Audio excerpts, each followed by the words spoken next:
여러분, 안녕하세요. 오늘은 자기 손으로 아들을 직접 경찰에 신고할 수밖에 없었던 72세의 박순희 씨의 사연을 준비했습니다. 어떤 일이 있었길래 자신의 아들을 자신의 손으로 경찰에 신고할 수밖에 없었는지 지금부터 박순희 씨의 기막히고 반전 있는 사연 함께 주실래요? 순희 씨의 고향은 들판이 끝 처진 곳으로 봄이면 유채꽃이 흐드러지고 가을이면 황금빛 벼가 물결치던 곳이었습니다. 하지만 그 아름다운 풍경에도 불구하고 가난이 뿌리 박힌 삶은 그녀의 마음을 늘 무겁게 만들었어요. 나는 꼭 도시로 나갈 거야.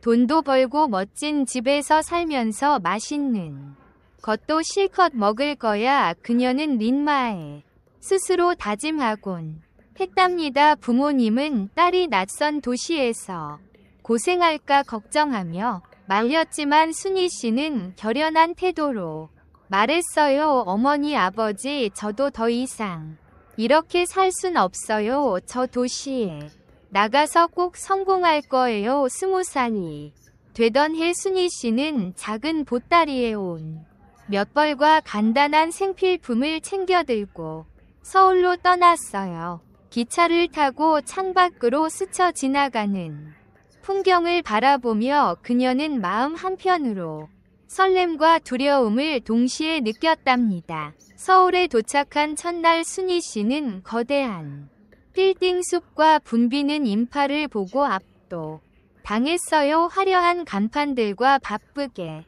움직이는 사람들 사이에서 그녀는 한없이 작아지는 기분이 들었지요. 그래도 그녀는 포기하지 않았어요. 여기서 나도 내 자리를 찾아야지. 그녀는 공장 일을 시작하며 서울 생활을 시작했어요. 공장은 매일 새벽에 시작해 늦은 밤에야 끝나는 고된 노동을 요구했지만 그녀는 이를 악물고 버텼습니다. 하루 14시간씩 기계 앞에서 있다 보면 다리가 퉁퉁 부어오르고 온몸이 땀으로 접근했어요. 하지만 월급날 손에 쥔 돈으로 작은 반지하 방을 얻었을 때 그녀는 처음으로 자신만의 공간을 가지게 되었다는 사실에 가슴이 벅찼어요. 이제 이게 내 집이야. 비록 작은 방 하나지만 내 힘으로 만든 내 공간이야. 그녀는 반지하 방에 소박한 친구와 작은 탁자를 놓고 하루하루 열심히 살았어요. 그러던 어느 날 그녀는 같은 공장에서 일하던 병호 씨를 만나게 되었어요. 병호 씨는 묵묵히 자신의 일에 집중하며 다른 사람들에게도 친절하고 성실하게 대하는 사람이었어요. 힘들진 않으세요? 그가 점심시간에 말을 걸어왔을 때 순희 씨는 놀랐어요. 서울에 온 이후 처음으로 누군가 그녀에게 위걱정 어린 말을 건네 주었거든요. 괜찮아요. 힘들지 않은 사람이 어디 있겠어요? 순희 씨는 어색하게 웃으며 대답했지만 그의 따뜻한 눈빛은 그녀의 마음에 작은 울림을 주었어요. 병호 씨는 홀로 어린 아들을 키우고 있다는 이야기를 들려 주었어요. 순희 씨는 그 이야기를 들으며 그의 삶이 얼마나 힘들었을지 공감했습니다. 어느새 두 사람은 점점 가까워졌어요. 퇴근 후 함께 저녁을 먹고 소소한 이야기를 나누며 서로에게 위지하게 되었어요. 하지만 병호 씨에게 5살 난 아들 승민이가 있다는 사실은 그녀를 고민하게 만들었어요. 그 아이가 나를 엄마로 받아들일 수 있을까? 내가 진짜 엄마가 될 수 있을까? 그녀는 수없이 고민했지만 병호 씨의 따뜻한 성품과 승민이의 외로운 눈빛이 그녀의 마음을 흔들었어요. 결국 순희 씨는 병호 씨와 결혼을 결심하게 되었답니다. 결혼식 날 그녀는 병호 씨의 손을 꼭 잡으며 속으로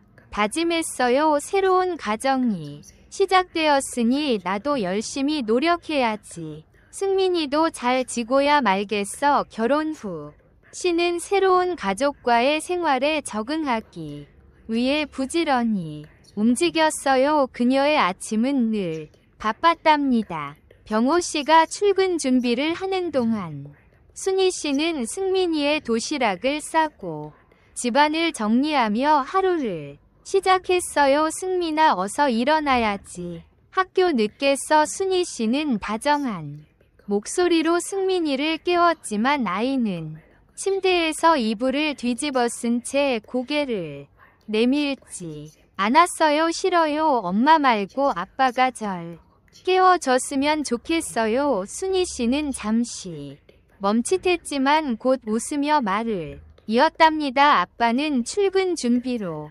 바쁘자이. 엄마가 도시락도 싸놨어. 늦기 전에 얼른 씻고 밥 먹고 학교 갈 준비하자. 하지만 승민이는 고개를 획 돌리며 반항적인 태도를 보였어요. 순희 씨는 그런 승민이의 모습에 가슴이 아팠지만 애써 담담한 표정을 지으려 했어요. 아침 식탁에서도 승민이는 묵묵히 밥만 먹었어요. 순희 씨는 승민이의 앞에 직접 만든 계란말이를 놓으며 웃어 보였어요. 승민이가 좋아하는 계란이야. 많이 먹어. 그러나 승민이는 아무런 반응 없이 숟가락을 놓고 자리에서 일어났어요. 병호 씨는 그런 장면을 보면서도 별다른 말을 하지 않았어요. 시간이 지나면 괜찮아질 거예요. 아이들 마음이란 게 다 그런 거잖아요. 그의 무심한 말에 순희 씨는 속으로 한숨을 쉬었답니다. 시간이 흐를수록 순희 씨는 승민이와 관계를 개선하기 위해 더 많은 노력을 했어요. 어린이날이 다가오자 그녀는 승민이를 위해 정성껏 선물을 준비했답니다. 승민아, 이거 봐. 내가 좋아할 것 같아서 샀어. 그녀는 장난감을 내밀며 아이의 반응을 살폈지만 승민이는 냉랭한 표정으로 대답했어요. 내가 이런 거 좋아한다고. 누가 그랬어요? 순희 씨는 잠시 멈칫했지만 웃으며 말했어요. 그냥 내가 좋아할 것 같아서. 그러나 승민이는 그 장난감을 슬쩍 밀어놓고 방으로 들어가 버렸어요. 순희 씨는 텅 빈 거실에 혼자 남겨져 가만히 앉아 있었답니다. 그녀는 아이를 이해하려 했지만 마음 한편으로는 지친 자신을 위로하기 어려웠어요. 며칠 뒤 승민이가 고열로 학교에 가지 못했던 날이 있었어요. 순희 씨는 밤새도록 위 곁을 지키며 이마에 차가운 물수건을 올려 주었어요. 승민아, 아프지 마. 엄마가 다 낫게 해줄게. 그녀의 속삭임에 승민이는 작게 고개를 끄덕였어요. 그날 이후로 승민이는 조금씩 순희 씨에게 마음을 열기 시작했답니다. 하지만 승민이의 태도가 완전히 달라진 건 아니었어요. 승민이가 사춘기에 들며 때때로 그녀에게 낯선 말을 내뱉기도 했어요. 엄마는 진짜 엄마가 아니잖아요.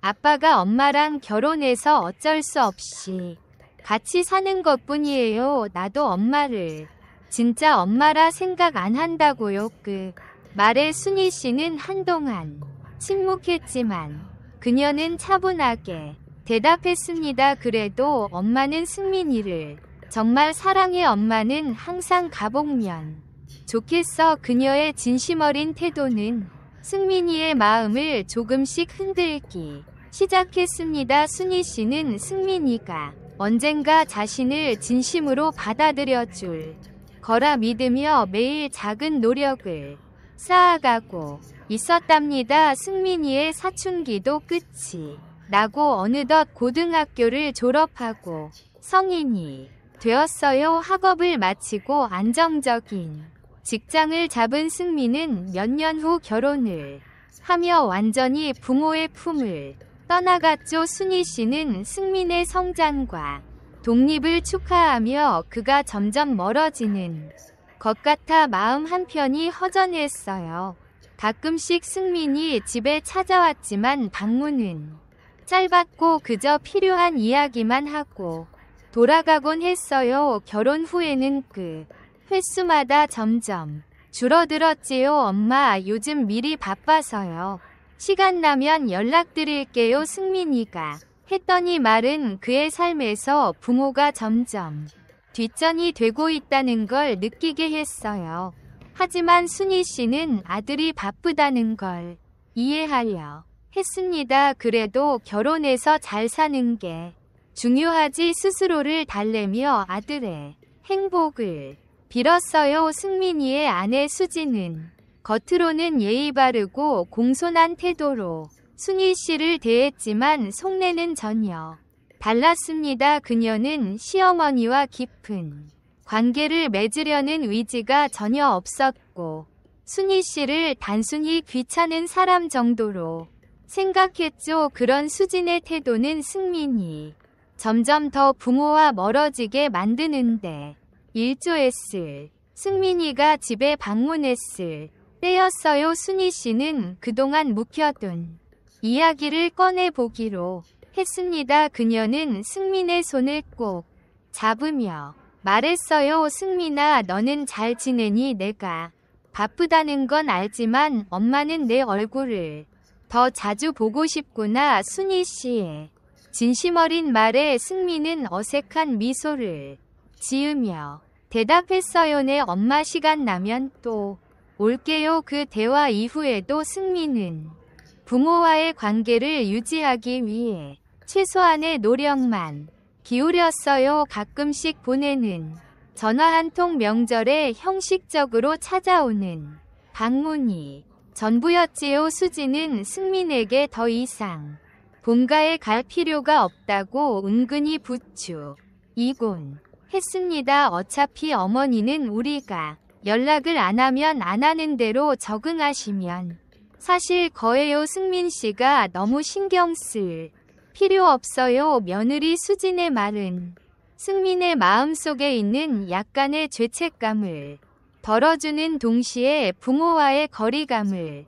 더욱 굳히는 역할을 했습니다. 승민은 본가를 찾는 빈도를 줄이며 자신의 삶에 더욱 몰두하기 시작했어요. 그러던 어느 날이었습니다. 순희 씨는 부엌에서 아침 식사를 준비하며 익숙한 일상을 시작했어요. 병호 씨는 신문을 펼치고 앉아 한참을 가만히 있더니 고개를 갸웃하며 물었어요. 순희 씨, 우리 아들 이름이 뭐였더라? 그 말에 순희 씨는 멈칫했어요. 평소에도 병호 씨가 깜빡하는 일이 없었던 건 아니었지만 이번엔 조금 달랐어요. 그는 정말로 혼란스러워 보였고 머릿속을 더듬어 보려는 듯 멍하니 앉아 있었지요. 여보, 승민이. 아, 우리 아들 이름을 잊어버리면 어떻게? 순희 씨는 애써 웃으며 말했지만 가슴 한켠엔 불안감이 스며들었어요. 이후에도 병호 씨는 자주 물건을 잃어버리거나 같은 질문을 반복하며 점점 더 이상한 행동을 보이기 시작했답니다. 여보, 리모컨이 안 보여. 어디 뒀지? 병호 씨가 그렇게 말하며 온 집안을 뒤지고 나서야 순희 씨는 냉장고에서 리모컨을 발견했어요. 그제야 그녀는 단순히 나이가 들어서 생긴 건망증이 아니란 걸 깨달았어요. 병호 씨는 점점 더 기억을 잃어갔고 자신에 늘어났어요. 결국 순희 씨는 병호 씨를 데리고 병원을 찾아갔습니다. 의사의 표정은 무거웠고 진단 결과는 더욱 그녀를 짓눌렀다. 환자의 상태가 점점 악화될 가능성이 높습니다. 지금부터 가족분들이 잘 돌봐주셔야 합니다. 순희 씨는 의사의 말을 들으며 머릿속이 새해 그는 는 집으로 돌아오는 길 내내 어떻게 해야 할지 몰랐습니다. 집에 돌아와 병호 씨가 소파에 앉아 멍하니 창밖을 바라보는 모습을 보며 눈물이 났지만 그 앞에서는 결코 울 수 없었어요. 그녀는 결국 아들 승민이에게 도움을 요청하기로 마음 먹었어요. 오랜만에 승민이 본가를 방문했을 때 순희 씨는 조심스럽게 이야기를 꺼냈어요. 승민아, 내 아버지가 치매 진단을 받으셨어도 보기가 너무 힘들어. 순희 씨의 말에 승민은 한참을 생각하더니 냉정하게 대답했어요. 엄마 아버지를 요양병원에 모시는 게 좋을 것 같아요. 엄마 혼자 감당하시고 건강을 이루실 바 걱정돼요. 뭐라고 요양병원에 모시다니 그게 무슨 소리야. 내 아버지는 우리 가족이 돌봐야 하는 사람이야. 순희 씨는 단호히 거절했지만 승민은 설득을 멈추지 않았어요. 엄마가 이렇게 계속 혼자 하시면 결국 더 힘들어질 거예요. 요양병원에는 전문적인 도움을 받을 수 있잖아요. 그게 아버지한테도 나을 거예요. 그날 대화는 결론이 나지 않았고 순희 씨는 밤새 고민했어요. 병호 씨의 상태가 점점 심각해지고 있었고 혼자서는 그를 돌보는 것이 점점 벅차다는 걸 부정할 수 없었지요. 며칠 후 병호 씨가 부엌에서 넘어진 일이 있은 뒤로 순희 씨는 결국 승민의 말을 받아들이기로 결심했어요. 병호 씨가 요양병원에 입원하던 날 순희 씨는 그의 손을 꼭 잡고 속삭였어요. 여보, 내가 자주 올게. 당신 혼자 두지 않을 거야. 하지만 집으로 돌아온 순희 씨는 텅 빈 거실에서 혼자 앉아 한참을 울었어요. 그녀는 자신이 남편을 끝까지 돌보지 못했다는 죄책감에 괴로워했지만 다른 선택이 없다는 현실에 자신을 다독일 수밖에 없었답니다. 시간이 흐르며 순희 씨는 승민이가 아버지 병호 씨를 요양병원에 모시자고 설득했던 이유가 정말 그녀를 걱정해서 였는지 의심하기 시작했어요. 하지만 그녀는 그 의심을 마음속에 묻어두고 자신의 일을 묵묵히 해나갈 뿐이었답니다. 요양병원에 입원한 병호 씨는 날이 갈수록 더 심각해졌어요. 때론 순희 씨를 알아보지 못하고 때론 자신이 있는 곳조차 알지 못했답니다. 순희 씨는 일주일에 한두 번은 병호 씨를 찾아가 그의 상태를 확인하고 이야기를 나누려 했었어요. 그러나 점점 무너져가는 남편의 모습을 볼 때마다 마음이 아파 견딜 수 없었답니다. 준이야, 여기가 어디야? 우리 집이야.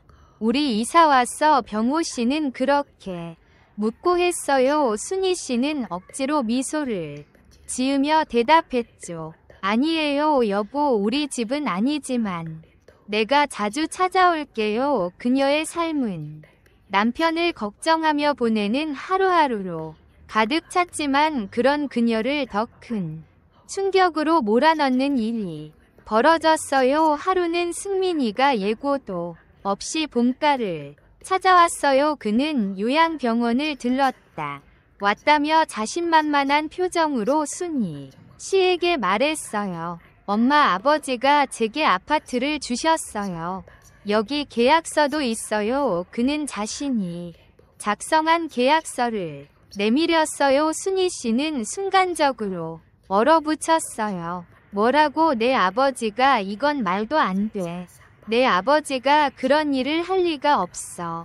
그러나 계약서에는 병호 씨의 필과 서명이 분명히 적혀 있었고 모든 법적 절차가 완료된 것처럼 보였습니다. 순희 씨는 계약서를 들여다보며 손이 떨렸어요. 이걸 내가 아버지를 설득해서 받은 거니? 내가 아버지를 속인 거 아니야. 승민은 당황한 기색도 없이 차분히 대답했어요. 엄마, 아버지가 원하신 거예요. 아버지 상태가 안 좋으시니 아들인 제게의 집을 맡기고 싶으셨대요.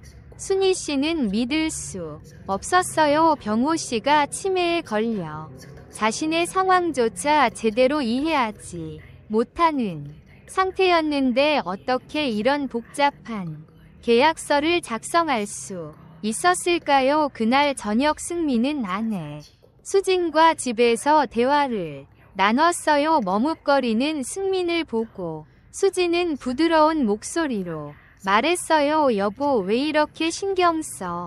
어차피 친엄마도 아니잖아. 이건 당신이 가져도 되는 죄책감을 느끼는 듯 말없이 고개를 숙였어. 그래도 엄마가 아버지를 많이 돌았나? 친엄마는 아니라도 나한테 평생 동안 정말 잘해주셨는데. 그러나 수지는 단호했던 일로 하자는 거야. 아버지 친필과 서명이 들어있으니 아무 문제 없을 거야. 걱정하지 마. 수진의 태도는 승민을 설득하기 충분했어요. 그는 스스로를 합리화하기 시작해. 그래, 이건 아버지가 원하신 일이야.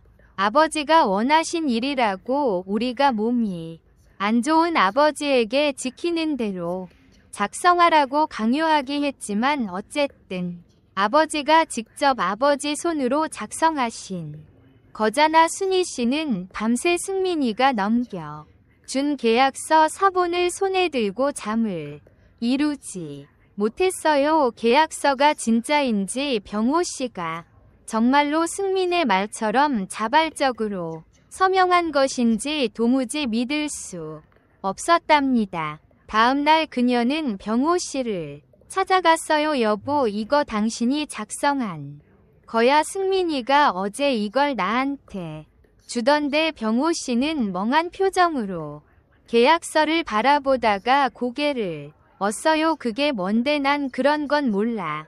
그 말을 듣고 순희 씨는 더 큰 혼란에 빠졌어요. 남편의 상태가 계약서를 이해하고 서명할 정도가 아니었음을 확신하게 된 순간이었죠. 순희 씨는 억울함과 분노를 삼키며 생각했어요. 승민이가 꾸민 일인 게 틀림없어. 이대로 있을 순 없어. 그녀는 무언가 행동을 취해야 한다는 생각에 사로잡혔지만 아직 어떻게 해야 할지 갈피를 잡을 수 없었답니다. 그러나 그녀의 마음속에서는 이미 심이 서고 있었어요. 내가 진실을 반드시 밝혀야 해. 며칠 후 승민이와 그의 아내 수진이가 느닷없이 집을 찾아왔습니다. 엄마, 어서 집을 비워 주세요. 아버지께서 양도 계약서를 작성하셨나요? 엄마를 강제로 쫓아내고 싶진 않아요. 승민은 손에 들고 있던 계약서를 꺼내 보이며 말했어요. 수지는 그 옆에서 차가운 표정으로 덧붙였지요. 어머님, 집을 비워주셔야 해요. 저희도 이 집에서 살아야 하거든요. 순희 씨는 놀란 눈으로 그들을 바라보며 외쳤어요. 내 아버지가 스스로 이런 계약을 했을 리가 없어. 이건 무효야. 이 집은 내가 평생을 고생하며 지킨 내 집이야. 너희가 이렇게 내쫓을 순 없어. 그러나 승민은 고개를 저으며 냉담하게 대답했어요. 엄마, 아버지가 직 작성하고 사인한 문서 요약이 집은 제 거니까 어머니도 법적으로 떠나셔야 해요. 수지는 한술 더 떠서 말을 이었어요. 어머님, 저희가 이렇게 좋게 말씀드릴 때 협조해 주세요. 그래야 서로 얼굴 붉히지 않을 수 있잖아요. 순희 씨는 더 이상 참을 수 없어 그들을 집에서 내보내려 했어요. 당장 나가. 너희 같은 자식돈 내가 불쌍하다. 나가라고 했잖아. 하지만 승과 수지는 꿈쩍도 하지 않았어요. 엄마가 이렇게 나가시지 않으시면 저희도 강제로 조치를 취할 수밖에 없어요. 승민은 태연하게 대꾸하며 소파에 털썩 앉았고 수지는 비웃는 듯한 표정을 지었어요. 순희 씨는 화가 치밀어 휴대폰을 찾아 경찰에 신고하려 했어요. 경찰 불러야겠다. 이건 말도 안 돼.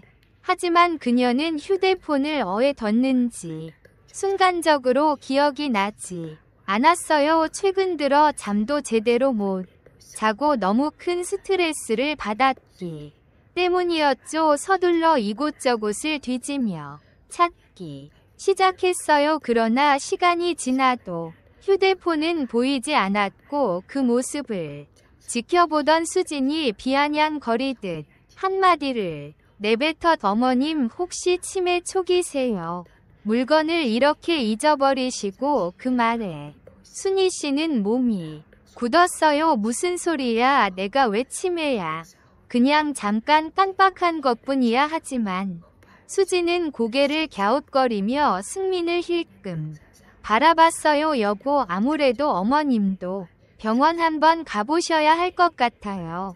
그날 밤 승민과 수진은 집에서이 문제를 두고 이야기를 나. 여보, 어머니가 이렇게 고집을 부리시면 결국 우리가 힘들어지는 거잖아. 그냥 요양병원으로 보내드리면 어때? 승민은 머뭇거리며 대답했어요. 그래도 엄마인데 그런 식으로 하는 건 좀 너무하지 않을까?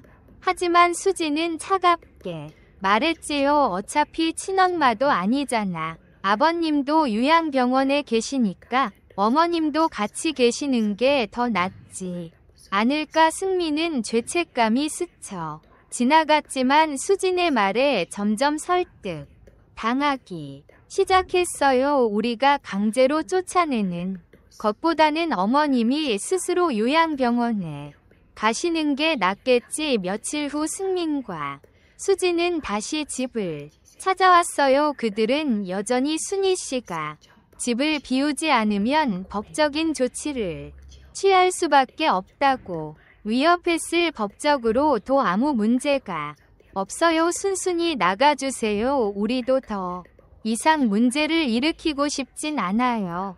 승민의 차가운 목소리에 순희 씨는 눈물을 글썽이며 대답했어요. 내가 여길 떠나면 어디로 가라는 거니? 내 아버지랑이 집에서 살아온 게 내 인생의 전부였는데. 하지만 수지는 냉정하게 말을 이었지요. 어머님 아버님이 계신 요양병원으로 들어가요. 거기가 어머님께도 더 안전하고 좋을 거예요. 난 치매도 아니고 요양병원에 갈 이유도 없어. 순희 씨는 단호히 거절했지만 승민은 양도 계약서를 다시 내밀며 경고했어요. 순순히 나가주시지 않으시면 강제로 쫓아낼 수밖에 없어요. 결국 순희 씨는 승민과 수진의 압박에 어쩔 수 없이 고개를 떨구고 말았어요. 알아, 아버지 있는 요양 병원으로 갈게. 순희 씨는 짐을 챙기며 눈물을 감출 수 없었어요. 그녀는 남편 병호 씨가 있는 요양병원으로 향하며 자신이 그들에게 완전히 밀려났다는 사실에 깊은 상실감을 느꼈답니다. 내가 평생을 바쳐 지킨 집에서 이렇게 쫓겨나야 하다니. 요양병원에 도착한 순희 씨는 남편 병호 씨가 있는 작은 방으로 들어갔어요. 문을 닫으며 그녀는 스스로 다짐했어요. 여기서 끝날 수는 없어.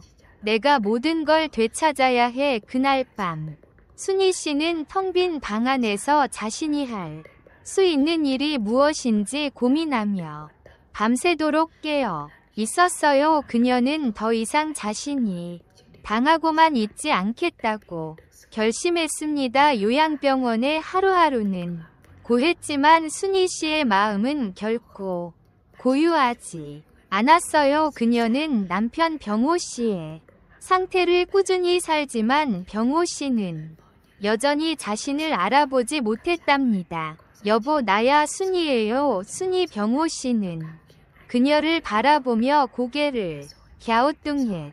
누구라고요? 그의 멍한 눈빛과 혼란스러운 목소리는 순희 가슴을 찢어 놓았어요. 그녀는 깊은 한숨을 내쉬며 스스로를 다잡으려 했습니다. 그날 밤 순희 씨는 자신의 병실 침대에 앉아 홀로 창밖을 바라봤어요. 요양병원의 정원은 어둠 속에서도 희미한 가로등 불빛 아래 간프 보였죠. 내가 이렇게까지 무력해졌다의 냉담한 표정을 떠올리며 울컥했어요. 어느 날 남편 병호 씨의 방에서 나오는 길에 순희 씨는 요양병원의 간호사와 마주쳤어요. 할머님 많이 힘드시죠? 순희 씨는 잠시 망설이다가 고개를 끄덕였어요. 남편이 나를 못 알아보니 마음이 참 아파요. 그러자 간호사가 살짝 조심스럽게 말을 꺼냈어요. 아드님이 자주 오시던데 아버님께 서류를 읽어드리시면 이야기를 많이 나누시라고. 순희 씨는 간호사의 말에 놀라며 물었어요. 서류 요구 서류를 말씀하시는 거죠? 자세히는 모르겠지만 아드님이 서류를 들고 오셔서 아버님께 똑같이 따라 적으라 하고 사인을 부탁하시는 모습을 봤어요. 아버님은 계속 이게 뭐야라고 물으셨는데 아드님이 그냥 시키는 대로만 하면 된다고 하시더라고요. 그 말을 들은 순간 순희 씨는 심장이 철렁 내려앉는 것 같았어요. 내 남편을 조종한 게 분명해. 치매로 판단 능력이 없는 사람을 상대로 그런 몹쓸 짓을 하다니. 그녀는 손을 꼭 쥐며 다짐했어요. 이걸 가만히 둘 수는 없어. 순희 씨는 더 많은 정보를 얻기 위해 병원의 다른 직원들과도 대화를 시도했어요. 저도 봤어요. 아드님이 아버님을 따로 데리고 방에 들어가더니 뭔가를 읽어 주시더라고요. 아버님은 무슨 내용인지 몰라서 계속 물어보셨던 것 같아요.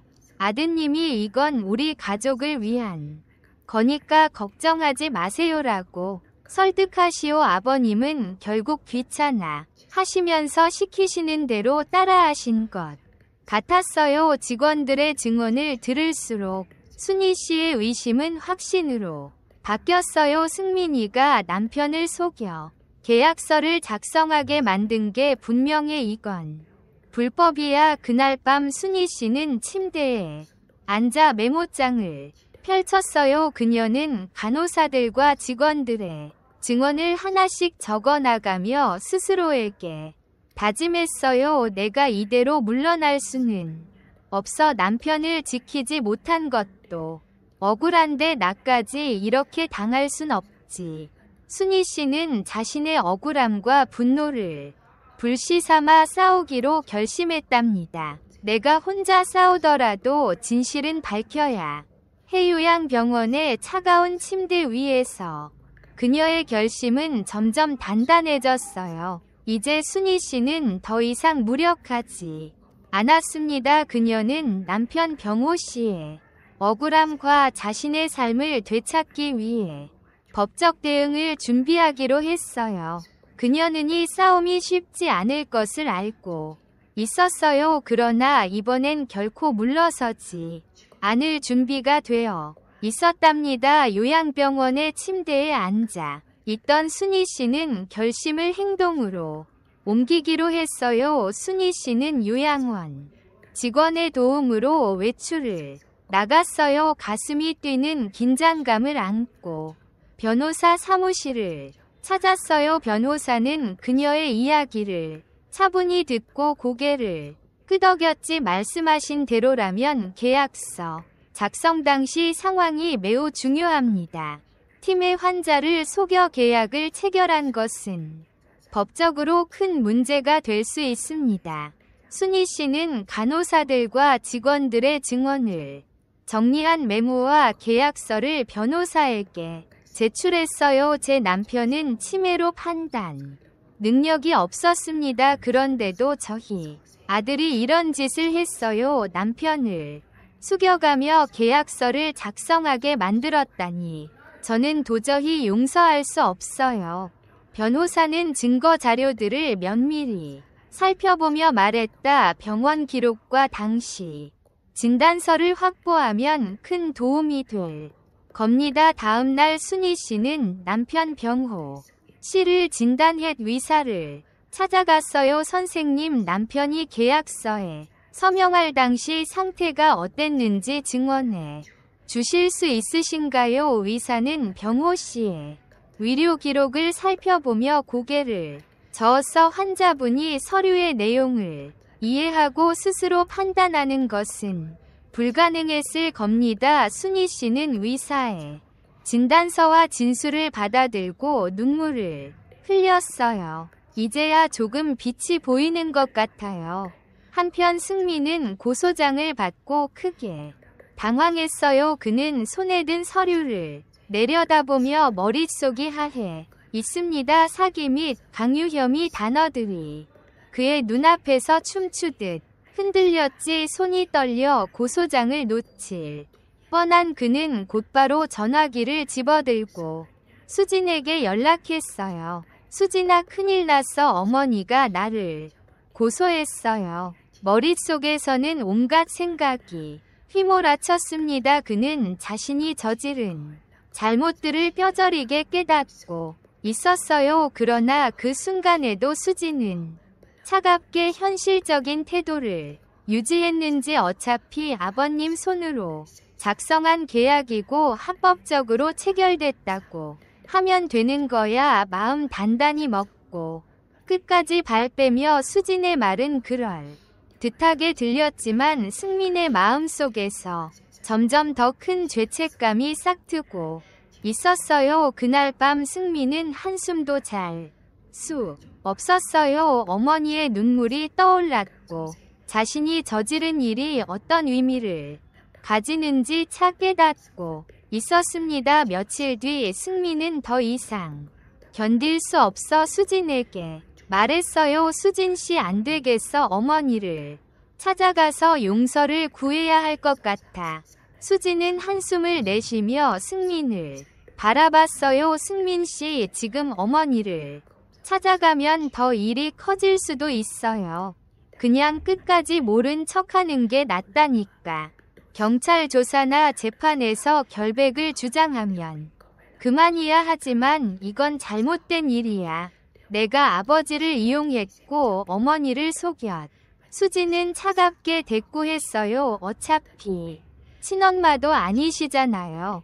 더 느끼는 거야. 수진의 말은 승민을 더욱 혼란스럽게 만들었어요. 그러나 그는 더 이상 스스로를 속일 수 없었습니다. 수진 씨, 도저히 안 되겠어요. 양심의 가책을 너무 느낀다고 어머니께 용서를 구하러 가야겠어요. 승민 씨, 지금 와서 그런다고 달라질 게 있어요. 어머니께 용서를 구해봤자 당신이 저지른 일은 변하지 않아. 차라리 재판에 이기는 게 먼저라고. 하지만 승민은 결연한 표정으로 집을 나섰습니다. 늦은 밤 순희 씨 집 앞에 선 승민은 발걸음을 옮기기 힘들었어요. 어머니의 얼굴을 볼 생각에 가슴이 먹먹했고 그의 손은 문고리를 잡기 전에 이미 땀으로 젖어 있었지요. 엄마, 저의 승민이에게 순희 씨가 차가운 눈빛으로 그를 바라봤습니다. 무슨 일이냐, 이 시간에 여기까지 왜 왔니? 순희 씨의 목소리는 단호했습니다. 그 속에는 어딘가 깊은 상처가 묻어나고 있었어요. 승민은 바닥에 무릎을 꿇으며 고개를 숙였어. 엄마, 제가 정말 잘못했어요. 욕심에 눈이 멀어서 아버지를 속이고 엄마를 배신했어요. 정말 죄송해요. 용서해주세요. 제발요. 순희 씨는 한동안 아무 말도 하지 않았어요. 그녀는 가슴속에서 수많은 감정이 엉켜드는 걸 느꼈습니다. 하지만 그녀는 단호히 대답했어요. 승민아, 내가 저지른 일은 용서받기 어렵다. 내 죄는 내가 법적으로 책임져야 해를 받으려고 여기 온 거라면 나한테 기대하지 마라. 승민은 고개를 들지 못하고 계속 울었어요. 엄마, 제가 죗값을 치르더라도 엄마의 용서만 받아야 살 수 있을 것 같아요. 한 번만 기회를 주세요. 그러나 순희 씨는 그의 말을 들으며 등을 돌렸어요. 내가 법적인 책임을 다지고 나면 그때 다시 와라. 지금은 내가 널 용서할 마음이 없다. 미는 더 이상 말을 잇지 못한 채 고개를 숙인 채 집을 떠났어요. 그의 어깨는 무겁게 처져 있었고 그의 발걸음은 한없이 느려졌습니다. 어머니의 차가운 반응에 마음이 무너졌지만 승민은 그저 받아들일 수밖에 없었습니다. 승민은 재판 날짜가 가까워질수록 점점 더 불안해 사로잡혔어요. 자신이 어지른 일들이 법정에서 낱낱이 드러날 것을 생각하면 숨이 막힐 것 같았죠. 그리고 재판 당일 판결문이 낭독되는 순간 승민은 고개를 숙일 수밖에 없었어요. 그는 이미 예상했던 결과였지만 실제로 유죄가 선고되자 무거운 현실이 온몸으로 밀려왔습니다. 재판이 끝난 뒤 순희 씨는 홀로 법정을 나섰어요. 그녀의 마음속에는 승리감이 아닌 씁쓸함만이 가득했죠. 승민아, 내가 너를 용서하지 않는 건 내가 내 잘못을 뼈저리게 깨닫길 바라서. 그로부터 몇 달 뒤 승민은 결국 형기를 마치고 사회로 돌아왔습니다. 그동안 그는 많은 것을 잃었어요. 가족, 아내, 그리고 자신의 존엄성지요.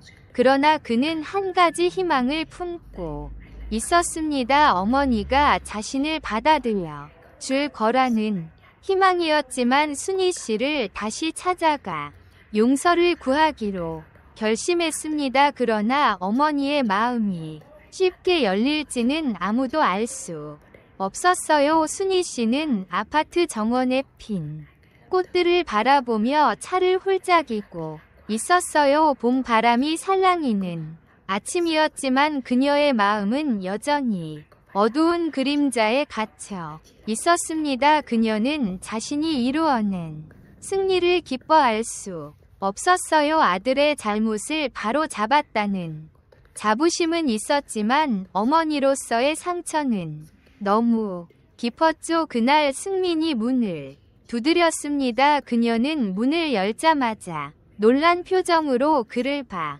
승민은 한동안 말을 잇지 못하고 고개를 숙인 채 서 있었어요. 엄마, 저예요. 그의 목소리는 마치 그동안의 죄책감과 고통을 모두 담고 있는 것 같았습니다. 순희 씨는 침묵으로 그를 바라봤습니다. 엄마, 저 다 잘못했어요.